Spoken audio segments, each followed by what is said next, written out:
Price Lord. ஆண்டவராகிய இயேசு கிறிஸ்து நாமத்தினால உங்கள் அனைவருக்கும் அன்பின் வாழ்த்துக்கள். இந்த நாள் உங்கள் அனைவருக்கும் ஆசீர்வாதமான நாளாக அமையட்டும். நாளிலும் ஒரு வசனத்தின் மூலமாக தேவன் நம்மோடு பேசுவாராக. உபாகமம் 4ஆம் அதிகாரம் 34வது வசனம். அல்லது உங்கள் தேவனாகிய கர்த்தர் எகிப்திலே உங்கள் கண்களுக்கு முன்பாக உங்களுக்கு செய்தபடியெல்லாம் தேவன் அந்நிய ஜாதிகளின் நடுவிலிருந்து ஒரு ஜனத்தை சோதனைகளினாலும் அடையாளங்களினாலும் அற்புதங்களினாலும் யுத்தத்தினாலும் வல்லமையுள்ள கரத்தினாலும் ஓங்கிய புயத்தினாலும் மகா பயங்கரமான செயல்களினாலும் தமக்கென்று தெரிந்து கொள்ள வகை பண்ணினதுண்டோ என்று நீ விசாரித்து பார். சரிங்களா? இந்த வசனத்திலே நாம் பார்க்கிறோம், மனந்தர பாதையிலே மோசேயை கொண்டு தேவன் ஜனங்களுக்கு அறிவித்த சில காரியங்களை நாம் பார்க்கின்றோம். இந்த இடத்துல ஒரு காரியம் அடிக்கோடிட்டு நாம் நோட் பண்ண வேண்டிய விஷயம் என்னென்னா, இந்த வசனத்துடைய இறுதியில் நாம் பார்க்கிறோம், நீ விசாரித்து பார். இன்றைக்கி தேவன் நம்மை தெரிந்து கொடுத்துக்கிறார்.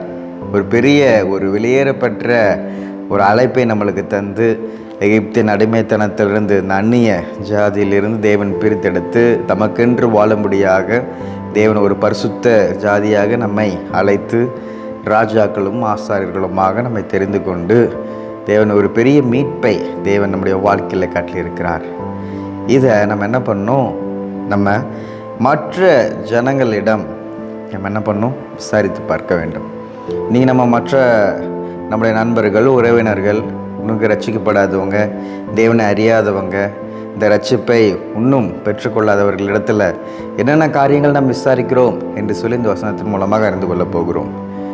நீங்கள் இப்படி இருக்கீங்க, இது எங்கே வாங்கினீங்க, இந்த கார் எங்கே வாங்கினீங்க, இந்த பைக் எங்கே வாங்கினீங்க, இந்த வீடு எப்படி கட்டினீங்க, இன்னும் சிலது போனால் இந்த ட்ரெஸ் எங்கே வாங்கினீங்க, அவர்கிட்ட உங்களுக்கு எப்படி அறிமுகம் கிடச்சிச்சு, இது எப்படி பண்ணீங்க, இது எப்படி சாத்தியம் பண்ணீங்க.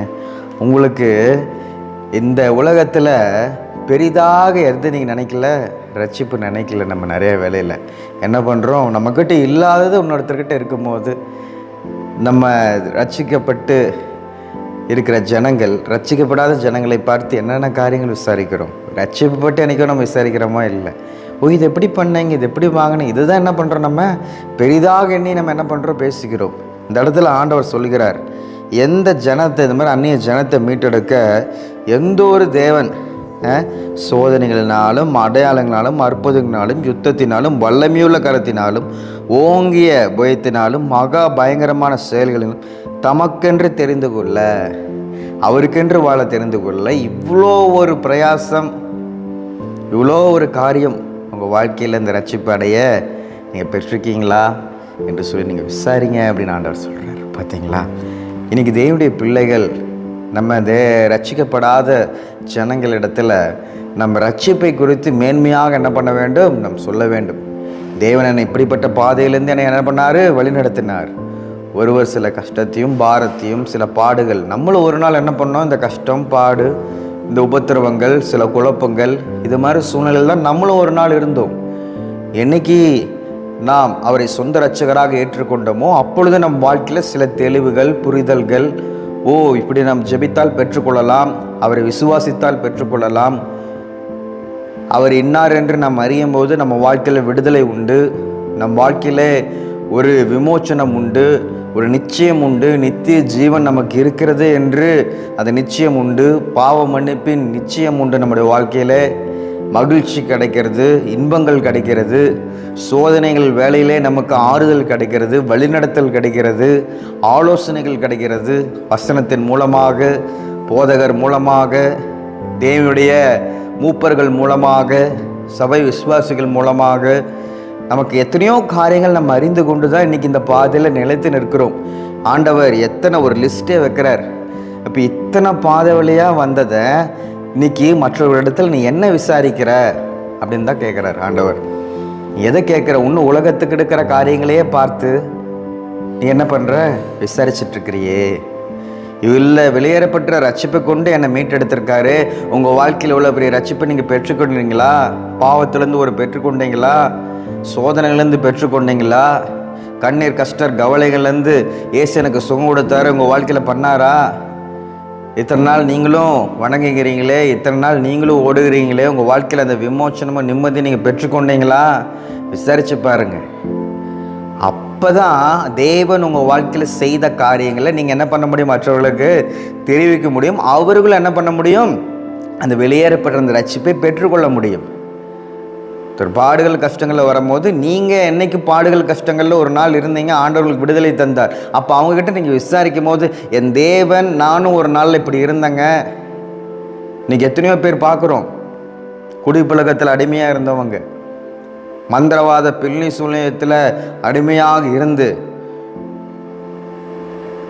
எத்தனையோ விஷயங்கள், கடன் பிரச்சனையால் குடும்பமாக தற்கொலைக்கு ஓடி சென்றவர்கள், விபச்சார ஆவியினால் சிக்கியிருந்தவர்கள், பிசாசின் பிடியில் சிக்கியிருந்தவர்கள், தொழிலில் வீழ்ச்சி அடைந்தவர்கள், ஆவிக்குரிய வாழ்க்கையில் பின்னாக கடவுளுக்கும் நமக்கும் சம்மந்தமே இல்லை, கடவுளே இல்லை என்று ஏற்றுக்கொண்டவர்கள் இன்றைக்கி எத்தனையோ பேர் பார்க்குறோம். இன்றைக்கி தேவனுக்கென்று வைராக்கியமாக இருக்கிறாங்க, அது வெளியேறப்பட்டு இந்த ரட்சிப்பை பெற்று. இப்போ ஆண்டவர் எப்படிலாம் எங்களை ரட்சித்தார் இந்த பாதையிலிருந்து, இதே நீங்கள் விசாரித்து மற்ற இடத்தில் நீங்கள் தெரிவிக்கும் போது கிறிஸ்துவின் அன்பை நீங்கள் என்ன பண்ண முடியும்? வெளிப்படுத்த முடியும். அவர் எப்படிப்பட்டவர், அவர் எதிலிருந்து விடுதலை தருகிறார், எந்தெந்த காரியத்திலிருந்து ஜெயத்தை தருகிறார், எப்படி நடக்க வேண்டும், எப்படி நடக்கக்கூடாது, வேதத்தின்படி சில காரியங்களை நீங்கள் சொல்ல முடியும். அப்போ நீங்கள் என்ன பண்ணணும்? உங்கள் விசாரணை எப்படி இருக்கணும்? வெறும் இம்மைக்குரிய காரியங்கள் மாத்திரம் விசாரிக்கக்கூடாது. மேன்மையான காரியங்களை நீங்கள் விசாரிக்கும் போது நீங்கள் கிறிஸ்துவின் அன்பையும் சுவிசேஷத்தையும் உங்களால் பகிர்ந்து கொள்ள முடியும். எப்போ நம்ம அதை ஸ்டார்ட் பண்ணுறோமோ அன்னைக்கு நம்ம என்ன பண்ணுவோம்? தேவனுடைய ராஜ்யத்தை கட்டுகின்றது பணியில் ஈடுபடுவோம். அதனால் பிரியமான சகோதர சகோதரிகளே, கிறிஸ்தவ வாழ்க்கை என்பது நான் நல்லா இருக்கேன், நான் சந்தோஷமாக இருக்கிறேன், தேவனை நான் ஆசீர்வதிக்கிறேன், என் பிள்ளைகளை ஆசீர்வதிக்கிறேன், என் ஊழியத்தை ஆசீர்வதிக்கிறார், இது மாத்திரமல்ல. சுயநல வாழ்க்கையே அல்ல, இது பொதுநலமான வாழ்க்கை. பார்த்தீங்களா? நீங்கள் நம்ம வாழ்க்கையில் வெளியேறப்பட்ட ரட்சிப்பு பேசப்பட்டிருக்காருன்னா ஒன்றும் அறியாத ஜனங்கள், கர்த்தர் நல்லவர் என்பது ருசித்து பார்க்காத ஜனங்களுக்கு இந்த அன்பை நீங்கள் என்ன பண்ணுங்கள்? சொல்லுங்கள். உங்கள் விசாரிப்பின் மூலமாக தெரிவிங்க. தேவனுடைய செயல்களை அறிவிங்க, அவருடைய மகத்துவத்தை, அவருடைய கரத்தின் மேன்மையை அறிவிங்க. நீங்கள் நினைக்கலாம், ஐயோ என்கிட்ட எதுவுமே இல்லையே, நான் சொன்னால் கேட்டுக்குவாங்களா, என்கிட்ட அந்தளவுக்கு பணம் இல்லையே, காசு இல்லையே, திறமை இல்லையே, அவங்கக்கிட்ட இருக்கிற எல்லாமே என்கிட்ட இல்லாததெல்லாம் அவங்கக்கிட்ட இருக்குது. ரட்சிப்பு இருக்குதா? உன்னை மீட்டு கொண்டாரு, உனக்கு விளையாடப்பட்ட ஒரு நிச்சயத்தை தந்து உனக்கு ஒரு நித்திய ஜீவனை தந்தாரு, அது அவங்கக்கிட்ட இருக்குதா? நீ யோசித்து பார்க்கணும். அதை நான் அவங்களுக்கு என்ன பண்ணணும்? கொடுக்கணும். பார்த்தீங்களா? அந்த உள்ளம் இருக்கணும் நம்மக்கிட்ட. சரிங்களா? அதனால் இது எந்த ஒரு செல்வங்களாலும் எந்த ஒரு காரியத்தினாலும் வாங்க முடியாத இந்த ரட்சிப்பு இயேசு நமக்கு இலவசமாக தருகிறார். இன்றைக்கி அதை மாதிரி தந்து தான் உங்களை என்னை இன்றைக்கி அவர் நிறுத்தியிருக்கிறார். அதனால் பிரியமான சகோதர சகோதரிகளே, இன்று நம்முடைய விசாரிப்பு எதுவாக இருக்கிறது? சிந்தித்து பாருங்கள். தேவன் உங்களை ஆசீர்வதிப்பார். எங்களை மிகவும் அன்பாக நேசிக்கிற அன்பின் பரலோக தேவனே, இந்த காலை வேளையிலும் உங்களுடைய ரட்சிப்பின் மகத்துவம், ஆண்டவரே, உங்களுடைய ஜனங்களை ஆண்டவரே அந்நிய ஜாதியிலிருந்து நீர் எப்படியெல்லாம் மீட்டு கொண்டு வந்தீர், நீ விசாரித்து பார் என்று சொல்லி வசனத்தில் பார்க்கிறோம். ஆண்டவரே, எங்கள் தேவன் பெரியவர் அப்பா. ஆண்டவரே, இன்றைக்கும் ஆண்டவரே எத்தனையோ ஜனங்கள், எங்கள் நண்பர்கள், அயலகத்தார், உற்றார், உறவினர்கள் இன்னும் ரட்சிக்கப்படாமல் எத்தனையோ பேர் இருக்கலாம். அவர்களிடத்தில் என்ன காரியத்தை நாங்கள் விசாரிக்கிறோம்?